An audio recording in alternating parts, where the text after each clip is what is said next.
espacio entre médicos.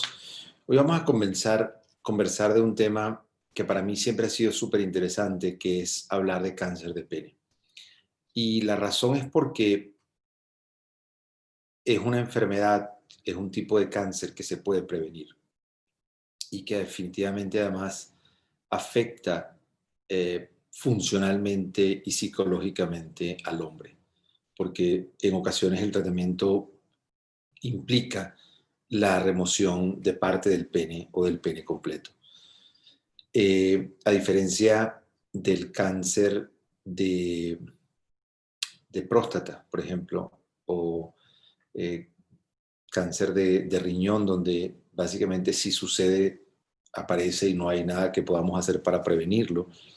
El cáncer de pene, como vamos a ver, está relacionado claramente con ciertos factores. Y lo otro, que un diagnóstico a tiempo puede definitivamente disminuir las secuelas del tratamiento. Entonces, voy a compartir la pantalla del pene. Básicamente, lo importante es que estemos conscientes es que el pene es un órgano complejo porque tiene un sistema que es responsable de que logre las erecciones, que a través dentro del pene viene la uretra, donde se conduce la orina hacia el exterior, y que por supuesto también tiene que ver con a través de la uretra sale el líquido seminal con los espermatozoides para la reproducción. Entonces, por lo tanto, es un órgano eh, complejo, complejo para operarlo y complejo para trasplantarlo. Y siempre la gente dice, bueno, piensa como que la alternativa cuando se hace una amputación de pene, la alternativa sería trasplantarlo. Por lo que le estoy diciendo, es un órgano muy complejo y muy difícil incluso de trasplantarlo. Se han hecho 2 casos en la literatura de pacientes que accidentalmente han tenido una amputación, no en trasplante en pacientes con cáncer, ha sido en amputaciones traumáticas y solo en 2 casos en la literatura en cantidad de años. O sea que evidentemente no es un procedimiento fácil y no es una alternativa que tenemos que tener en mente cuando pensamos en cáncer de pene. El cáncer de pene, esto es para que entiendan en forma sencilla la anatomía. El pene tiene, no se está viendo, y que son como tejido como si fuera una esponja. Ese tejido es el que se llena de sangre y es el responsable de la erección, es lo que se llaman los cuerpos cavernosos. Después hay uno abajo que se llama el cuerpo esponjoso, donde viaja la uretra, que también tiene cierto tejido que se distiende durante el proceso de la erección. Básicamente, el cáncer de pene se origina en la piel que recubre el pene o en la piel que recubre la punta o recubre el glande o recubre la cabeza del pene, y de la piel a cualquier invade hacia adentro. Aquí están viendo en este diagrama lo que es el borde de toda la piel, un corte transversal del pene. Ven los cuerpos cavernosos y el cuerpo esponjoso abajo, y el cáncer se origina a cualquier nivel de la piel del pene, ya sea desde la punta al cuerpo del pene. Y como les decía, bueno, es un tema difícil porque es un órgano complejo. Lo que quiero que veamos algunos detalles de qué tan frecuente es el cáncer de pene. Se reportan más o menos 26.000 casos al año en el mundo. En Estados Unidos se reporta un hombre por cada 100.000 hombres, son cifras en Estados Unidos, y es interesante que en Estados Unidos la incidencia en raza blanca es más o menos 0,7 por cada 100.000 hombres, mientras que la incidencia en hispanos es más o menos 1,4 en 100.000 hombres. Es decir, esto es un tema interesante porque en hispanos es casi el doble más frecuente en Estados Unidos. Si bien en Estados Unidos es 1 en 100.000, esto es distinto en otros países. Fíjense, por ejemplo, en Brasil es casi el 8 por 100.000. Fíjense en Uganda y en Colombia. También, por ejemplo, en Puerto Rico, en Paraguay.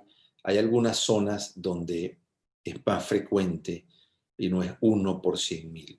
Algunas zonas en el norte de Brasil, el cáncer de pene es más frecuente que el cáncer de próstata, por ejemplo. esta es la cantidad de nuevos casos que se estiman. Fíjense, es interesante que se estiman que van a haber en Estados Unidos para el 2020 2.200 casos de pacientes con cáncer. Pero quiero que tengan una idea, por ejemplo, se estima que van a haber 9.000 pacientes con cáncer de testículo y fíjense 2.200 pacientes, pero veamos ahora cuántos de esos pacientes se estima que van a morir por ese cáncer. Fíjense cómo cambia. El de testículo, ahora que estaba mucho más arriba que el de pene, ahora pasa por debajo del de pene, porque el cáncer de testículo la mayoría son curables, a diferencia del cáncer de pene, que casi el 40%, 50% de esos pacientes van a morir por el cáncer de pene. Y esto es lo que le decía cuando vemos 1 por 100.000, es para que tengan una idea en relación al resto de los cánceres. Es un cáncer definitivamente poco frecuente, pero existe. Si ven, aquí abajo están viendo que es 1.4, y para que tengan una idea, el cáncer de testículo son 5 por 100.000, esófago 6 por 100.000, el cáncer de cuello uterino son 7, que es más o menos la incidencia del cáncer de cuello, del cáncer de pene en Brasil, pero recuerden que esta cifra es interesante, que esto es en Estados Unidos. El cáncer de cuello uterino, que también está relacionado al virus de papiloma humano, en Latinoamérica es mucho más frecuente. De hecho, en Venezuela, en la mujer es el cáncer más frecuente, el cáncer de cuello uterino. En Estados Unidos, no, producto de la vacuna y de todos los temas de educación y diagnóstico precoz. ¿Cuáles son los factores de riesgo para el cáncer de pene? Generalmente se ve más frecuente ya en hombres mayores de 60 años, en pacientes que han estado expuestos al virus de papiloma humano. El tema de higiene personal es tremendamente importante. La ausencia de circuncisión es importante, pero ya hablaremos de eso. No es un tema que la circuncisión es preventiva. El tema es que si se hace la circuncisión en los recién nacidos, se ha encontrado que cuando se hizo en los recién nacidos, el chance de hacer cáncer de pene es prácticamente inexistente, pero no es lo mismo cuando al paciente se le hace la circuncisión de adulto, porque ya el paciente tuvo muchos años de inflamación y se le hizo la circuncisión porque seguramente tenía balanitis, inflamaciones crónicas. En ese momento, cuando ya se hace la circuncisión de adulto, el paciente tiene los mismos riesgos todavía de hacer cáncer de pene. No porque se le haya hecho la circuncisión de adulto desaparecen los riesgos. Este es solamente cuando se hace en los recién nacidos. En relación a la fimosis, que la incapacidad que el prepucio pueda bajar es crítico, porque ahí es donde se acumulan las secreciones y el paciente no puede retraer, no puede colocar la piel hacia atrás para poder ver la punta del pene. El tabaquismo es importante. En relación a la fimosis y a la circuncisión, quiero además aclarar que es importante que no es que se recomienda la circuncisión, ahí se hace por diferentes aspectos religiosos, pero lo que se recomienda es de pequeños a los niños, cuando están bebés, retraer la piel y enseñarlos a limpiar el pene y a retraer la piel completamente, porque la piel debe retraerse para poder tener una limpieza adecuada del pene. Y se ha demostrado que en los países donde se hace la educación y hacen campañas de educación del tema de higiene, el cáncer de pene disminuye tremendamente, como si los pacientes hubiesen tenido la circuncisión. O sea que el tema no es la circuncisión, el tema es la educación de los hábitos higiénicos. En relación al BPH, en los pacientes se sabe que tienen con cáncer de pene, en los pacientes que tienen infección por BPH tienen 6 veces mayor riesgo de tener cáncer de pene. Definitivamente, estos son los subtipos, como ya vimos cuando hablamos de cáncer de cuello uterino. Aquí también hay subtipos, cuáles son los que están más relacionados con el cáncer de pene, son el tipo 16 y 18.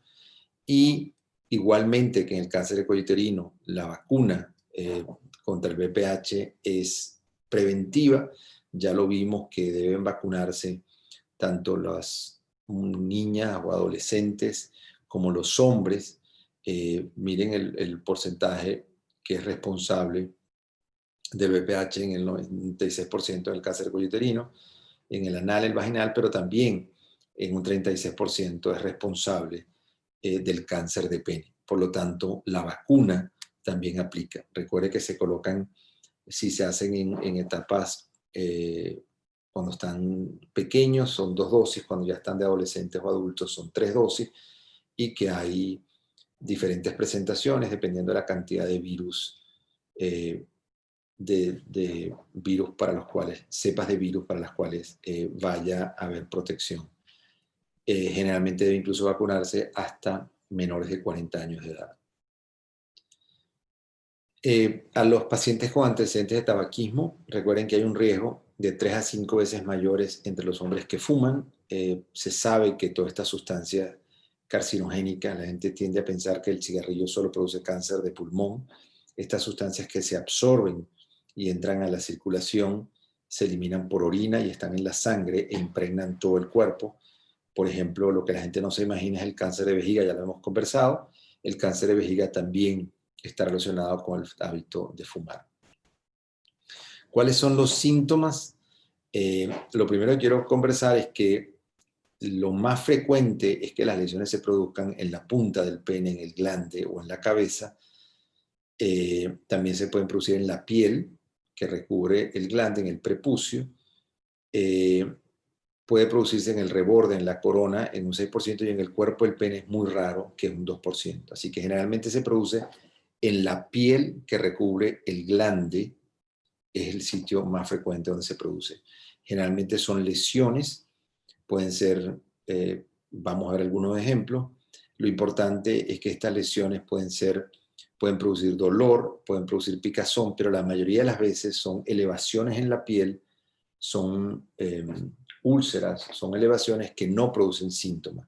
Secundariamente se pueden infectar y pueden producir secreciones y mal olor, pero generalmente son asintomáticas, razón por la cual el paciente consulta en forma tardía. El tipo de cáncer, como cáncer de piel, definitivamente, igual que vimos el domingo pasado cuando hablamos de cáncer de piel, la diferencia es que en la piel, cuando hablamos nosotros de la cara, el más frecuente es el vasocelular. En este caso, el más frecuente es el carcinoma escamoso, que representa el 95% de los tumores. Y este carcinoma escamoso, hay diferentes variedades.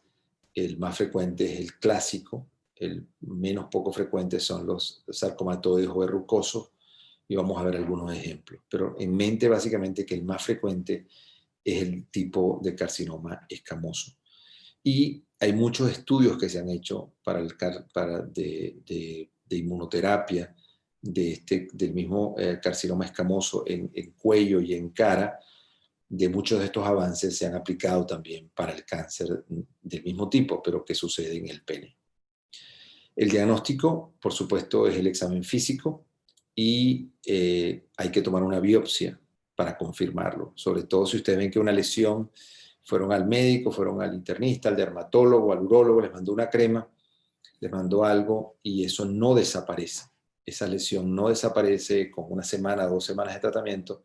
Eso llama la atención y muchas veces requiere una biopsia.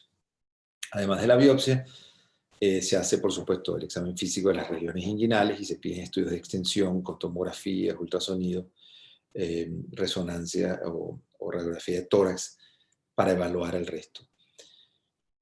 ¿Qué es lo importante? Se hace con la biopsia y el examen físico se hace lo que se llama una primera impresión de qué tipo de tumor tiene el paciente, si evidentemente es un cáncer, y muchas veces una vez que se tiene el diagnóstico se hace una primera cirugía, que es una biopsia más profunda para poder tener una extensión real de la situación.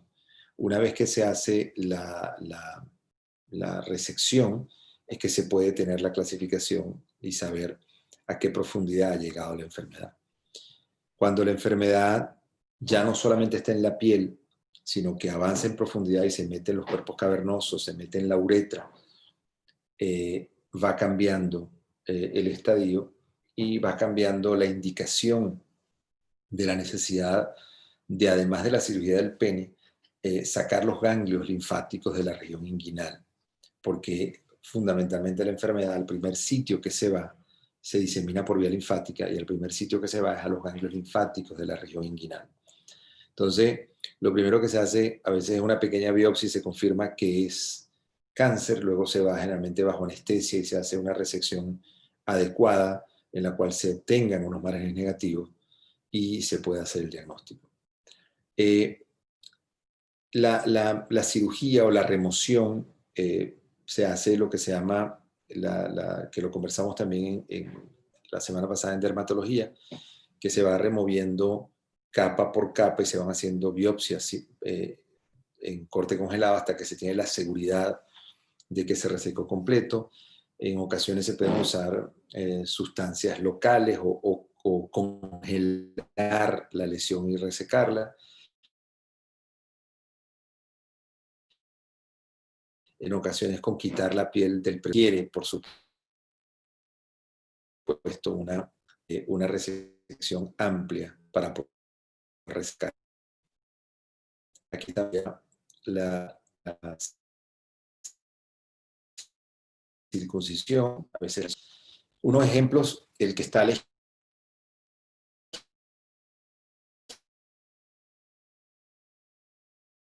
izquierda es un carcinoma verrucoso, grado, no es agresiva,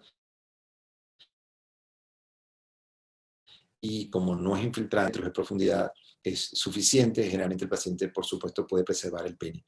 Del lado derecho es distinto, es un carcinoma escamoso. Están viendo claramente cómo infiltra, se ve que la punta del meato está involucrada, probablemente la uretra, y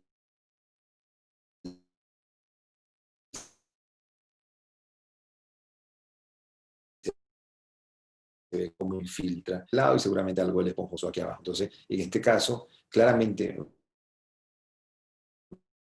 va a requerir una amputación distal del pene para lograr tener activos. Entonces, bueno, este es el tema, que muchos de estos pacientes van a requerir remociones del pene. Se sabe, por ejemplo, que debe preservarse una distancia mínima, una longitud mínima de 4 centímetros. Si el pene queda menos de 4 centímetros, es muy difícil que tenga utilidad para poder penetrar, incluso para poder orinar de pie. Entonces uno trata que cuando va a hacer la resección, trata de que el pene quede a una distancia, por lo menos una longitud útil de más de 4 centímetros, pero en ocasiones no se puede. Y por lo tanto hay que resecar y a veces hay que quitar el pene completo y el paciente orina en el periné. Y esto es muy importante porque no solo la resección del pene, muchos de estos pacientes que se han sometido a cirugías de pene acaban en problemas de pareja, por supuesto, acaban en divorcios. Y hay otro tema que aunque quede de 4 centímetros, esta nueva punta del pene donde queda, no está el glande, no está y entonces la sensación y la estimulación es absolutamente distinta para que estos pacientes puedan lograr que aunque quede de 4 centímetros, logren una erección adecuada. Entonces, el tema de la penectomía no solo es el aspecto físico, es el aspecto funcional del órgano que vamos a dejar residual. Esto es como les comenté, el cáncer de pene se va hacia la región inguinal y hay que hacer una extracción de los ganglios linfáticos. Esta técnica se usó inicialmente, esta técnica se hace como está a la izquierda, que era una incisión abierta, generalmente de 8 o 10 centímetros, y un grupo francés describió cómo hacerla en forma endoscópica, colocando apenas estos trócares y la misma cirugía que conocen ya endoscópica que se usa o por la paroscopia, pero aquí no es dentro del abdomen, sino es la región inguinal. Esto fue descrito inicialmente un caso en Estados Unidos, luego el doctor Tobias Machado en Brasil hizo las primeras grandes ya series y nosotros también en Venezuela en el año 2007 estuvimos trabajando en cómo hacer esta disección en forma endoscópica para evitar las grandes complicaciones que llevaba la cirugía abierta. Él hizo un estudio interesante donde a un mismo paciente de un lado lo operaba endoscópicamente, del otro lado lo operaba en la forma tradicional y pudo evaluar cómo se disminuía la morbilidad de la cirugía, no la mortalidad. La morbilidad era menor al hacerlo en forma endoscópica. ¿Qué otro tratamiento se ha usado? Por supuesto, se usan terapias tópicas cuando son lesiones premalignas o no están que se pueden fulgurar, y se ha usado también quimioterapia. no ha sido muy alentador. Sin embargo, ya hay nuevos estudios para el uso de inmunoterapia y ha sido súper interesante los resultados. Y hay muchos estudios, nosotros estamos haciendo estudios con el uso de inmunoterapia y radioterapia para cáncer de pene. Bueno, lo más importante es que puede ser que no es el cáncer más frecuente, pero es importante que incluso a pesar de los avances científicos, no ha habido disminución de la incidencia del cáncer de pene. Es importante porque no se han hecho los esfuerzos necesarios en educación, en prevención, en vacunación al hombre para disminuir el cáncer de pene. Hemos visto cómo ha disminuido muchos otros cánceres que hoy en día son curables producto de los avances que se ha hecho y los recursos que se han invertido, cosa que no se ha hecho en cáncer de pene. Entonces, es muy importante que aún más hombres siguen muriendo por cáncer de pene. Y las razones, el paciente viene tarde al médico porque la lesión no duele, porque está ocupado, porque está trabajando. Son pacientes realmente trabajadores. Por supuesto, vergüenza o miedo de lo que tienen, de que van a enseñar, de que huele mal. Y por supuesto, hay desinformación de cuáles pueden ser las consecuencias de lo que puede suceder de no acudir al médico, no tratar. No se imaginan que definitivamente esta enfermedad puede dar metástasis y que se pueden morir producto de esta enfermedad. Definitivamente es muy importante que siempre les hago esa pregunta: ¿cuántos hombres podrían vivir una vida plena sin un pene? Definitivamente debemos trabajar para luchar que ningún otro paciente requiera alguna amputación de pene o pueda morir por cáncer de pene por falta de información. Definitivamente es una enfermedad que se puede prevenir y debemos regar la voz de que esta enfermedad existe, y que el paciente ante cualquier lesión en el pene que vea que no se elimina, que con cremas o con le mandan tratamiento y que esta lesión sigue progresando, debe acudir al urólogo para que pueda hacer un examen físico adecuado y tomar las medidas necesarias. Otra forma de prevenirlo, por supuesto, es el uso del condón. Es importante porque de alguna forma, aunque no protege completamente el área genital, por lo menos protege lo que es el glande y el cuerpo. Información, hay una conferencia TED que di ya hace un par de años, donde todavía pueden ayudar a compartirla, porque hay mucho más información sobre cómo cuidar y cómo prevenir el cáncer de pene. Bueno, vamos a ver si tenemos algunas preguntas.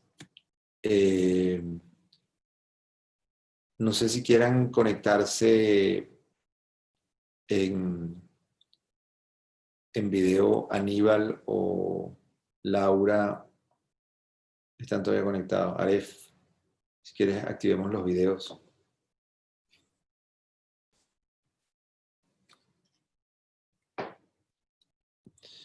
Sabes que es difícil conseguir, es una de las cosas interesantes que yo había pensado, de repente conseguir algún paciente para entrevistarlo. Y es una de las cosas que podemos hacer para crear conciencia del tema de cáncer de pene. Entonces, porque no ha habido, la gente tiene miedo además, si la gente además tuvo cáncer de pene, nadie quiere conversar del tema, porque la gente evidentemente piensa que la gente va a saber pues que de alguna forma tiene una amputación parcial o completa del pene. Claro. Ana, ¿qué piensas? ¿Cómo podemos ayudar en este tema de educación que la gente pueda... Ideal poder entrevistar a alguien, lo que usted comenta, que pueda compartir su testimonio, pero definitivamente, o incluso si pudiéramos nosotros entrevistarlo por resguardar su intimidad o su persona, pero colocar y compartir algunos verbatims o algunas frases que esta persona nos pueda comentar de lo que ha sentido, de cómo lo ha superado, sería ideal. Y por supuesto, educar más sobre el tema. Yo creo que es clave. Se me está ocurriendo que a veces hemos visto esas entrevistas donde la persona está hablando de espalda. Ajá. No solo cubrirle la cara, sino poner lo que hable de espalda, pero que la gente oiga que la persona está hablando. Voy a concentrarnos en ubicar. Tenemos pacientes en Venezuela y tenemos pacientes operados aquí en Estados Unidos. Recientemente, la semana pasada, operé uno para ver si él estaría dispuesto a dar su testimonio. Porque definitivamente hay que crear mucho más educación en el tema. Definitivamente la mayoría de los cánceres tienen estos lazos de colores que identifican, hay alguna celebridad hablando o respaldando el tema del cáncer, pero yo siempre digo que el cáncer de pene no tiene nadie que lo defienda, no tiene nadie que hable por él. Entonces tenemos una responsabilidad de que la gente tome conciencia de que el cáncer de pene está matando. El 50% de los pacientes afectados de cáncer de pene pueden morir por el cáncer del pene. Y que estamos amputando pacientes, estamos haciendo penectomías parciales o completas, pacientes que no requerían. Hay otro tema interesante que es el tema de educación médica. Te sorprende que a veces hay pacientes que llegan, que habían sido vistos por otros médicos, por internistas, y les mandaban cremas, los estaban observando, porque a veces otros médicos no saben ni siquiera la severidad o no tienen, por supuesto, porque es un cáncer raro, porque es algo que ellos no ven. Entonces, mi sugerencia es que si lo están viendo un especialista y la lesión no está desapareciendo, por favor vayan donde un dermatólogo o un urólogo experto en el tema que haga lo necesario, que tome las biopsias. Y los dermatólogos hacen muchas veces tratamientos locales de la piel. Cuando ya requieren falectomías o reconstrucciones, por supuesto, los van a mandar a un urólogo o oncólogo experto en el tema, y sobre todo si después requiere linfanectomía inguinal. Pero es importante que a veces hay desconocimiento del médico general sobre que eso puede ser un cáncer de pene.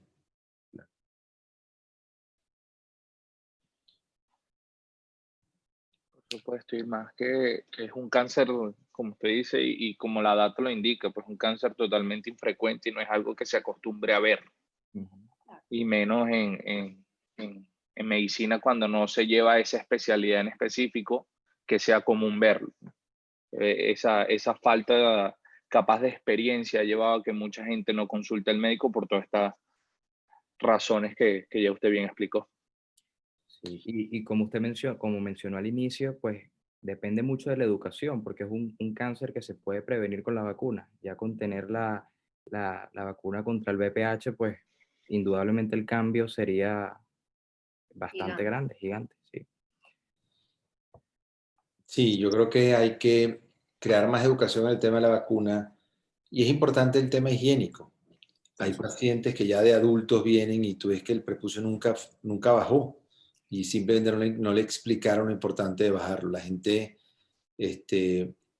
gente que ha estado a favor de la circuncisión. Yo creo que de verdad no hace falta. Creo que de hecho puede a la larga producir que el pene esté más seco con toda una cantidad de cosas, pero bueno, hay países donde el cáncer de pene en África, por ejemplo, hay ciudades donde el cáncer es súper frecuente, y como políticas de salud a los recién nacidos se la hacen, pero es porque es una política de salud para poder controlar la enfermedad, que no logran controlarla con los métodos de educación. Pero hay estudios donde, por ejemplo, en Suecia han demostrado que con los estudios de educación es suficiente y no hace falta hacer la circuncisión de rutina. Y lo otro, que la circuncisión de adulto no tiene ningún beneficio en reducir el cáncer de pene. Los únicos beneficios que se han visto cuando se hacen los recién nacidos. Cuando la circuncisión se hace en el adulto, generalmente es porque tenía una indicación por una inflamación crónica o por algo, ya los cambios inflamatorios están en el pene y no tiene ninguna indicación, ninguna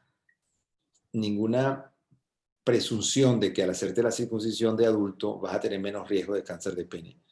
Si ya la inflamación se ha dado, ya los cambios están y no con eso se va a prevenir el cáncer. Entonces, eso es importante porque la gente tiene la duda. Muchas veces me llaman las mamás si deben hacerle o no la circuncisión al recién nacido. Yo digo que no, que lo que deben es, estando recién nacido, enseñarlo. Mientras está chiquitico es más fácil bajarle la piel. Claro. Y les enseñamos con un hisopo, con anestesia local en crema. Se hace falta que mientras lo estén bañando le vayan bajando la piel. Hay cremas con incluso un poquito de esteroides que disminuyen la inflamación para realmente bajar la piel y enseñarle a bajar la piel y a lavar el pene desde pequeños. Esa es la clave del tema de educación. Sí, la educación parte más bien desde la mamá hacia el recién nacido, porque en realidad ellas son las que tienen el cuidado de los genitales de los bebés, pues. Y Claro, sí. nosotros en pediatría nos hacían demasiado hincapié en que teníamos que recordarle eso a las mamás, porque hay muchas que no lo hacían. Entonces, o les da miedo porque el bebé llora cuando le entonces lo dejan de hacer. De hecho, Laura tiene un caso que me comentó de un paciente con muchísimos años. Tenía 18 años. Era un estudiante que se iba de intercambio para un campamento de básquetbol. Y le estaban pidiendo un récord médico, pues, de que todo estaba bien. Y nada, estábamos en la consulta y el paciente no se quería dejar revisar los genitales.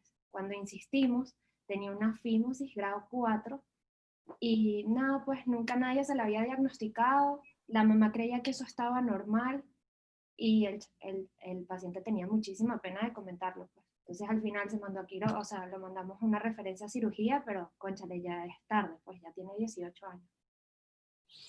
Sí, Es un tema como tabú en relación a los genitales que se debe vencer, porque evidentemente el impacto al final es grandísimo. Si se educa a los pacientes, a las mamás en este caso, pues luego pues las consecuencias, no va a haber Y consecuencias. el impacto psicológico, porque obviamente, o sea, es un paciente que tiene muchísimos traumas, pues.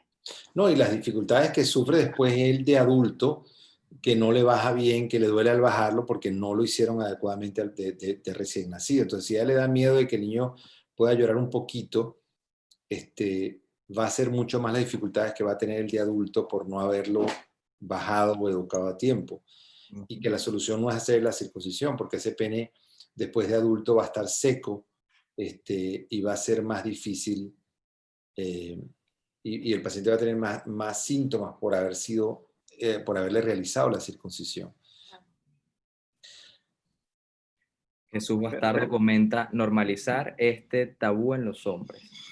Y indudablemente eso es muy importante. Claro. Siempre hablamos de cáncer gástrico, de cáncer de pulmón, etcétera, pero de verdad que el cáncer de pene uno lo escucha mucho menos. Mucho menos. Bueno, hay gente que no sabe que le puede dar el cáncer. Y la gente cuando dice, ¿cómo? Exactamente. No se imagina que el pene le puede dar cáncer, pero el pene tiene piel. Igual que la piel del resto del cuerpo puede ser sujeto a que le dé cáncer. Creo que en relación al tema de la circuncisión también depende el ámbito social. Como podemos ver, muchas de las partes culturales de muchos países se acostumbra a la circuncisión en los recién nacidos, por lo menos todo lo que es la parte social cultural del Medio Oriente lo acostumbran y capaz el índice es mucho menor y por eso relacionan que capaz la circuncisión a temprana edad sea un factor preventivo. Entonces, capaz, o sea, es tratar de aclararle a la gente que, bueno, eso son creencias y culturas que se respetan, pero a nivel de términos científicos, médicos, que no se ha demostrado que en sí sea un factor preventivo como tal al 100%. Entonces, bueno, esa es una de las cosas en los pacientes que se le hace la circuncisión a los recién nacidos, la probabilidad de cáncer de pene es extremadamente rara. Se han descrito casos, pero es extremadamente raro. O sea, sí les previene, pero bueno, habría que discutir y eso es un tema interesante. Pero debe ser más un confounding de más bien higiene. De higiene, exacto. Claro, por eso con la higiene se puede resolver, con los hábitos higiénicos. Y te digo, yo hago la circuncisión en pacientes adultos porque tienen balanitis, están inflamados, porque el prepucio no se devuelve, porque tienen fimosis, pero es interesante oír a los adultos que han sido de pequeños, le hicieron las circuncisiones, algunos se quejan de que el pene está seco, de que tiene que usar lubricante, de que, bueno, entonces hay que estar, no es simplemente que debe hacerse como un método preventivo, lo que se ha demostrado que lo que debe hacerse son los hábitos higiénicos y eso logran igualmente reducir la incidencia del cáncer de pene si se hacen los hábitos higiénicos. Bueno, que tengan un excelente domingo, que sigan disfrutando. Como siempre, un placer. Nos volvemos a ver el próximo domingo. Un placer. Hasta luego. Gracias, hasta Chao, luego. hasta Feliz luego. domingo.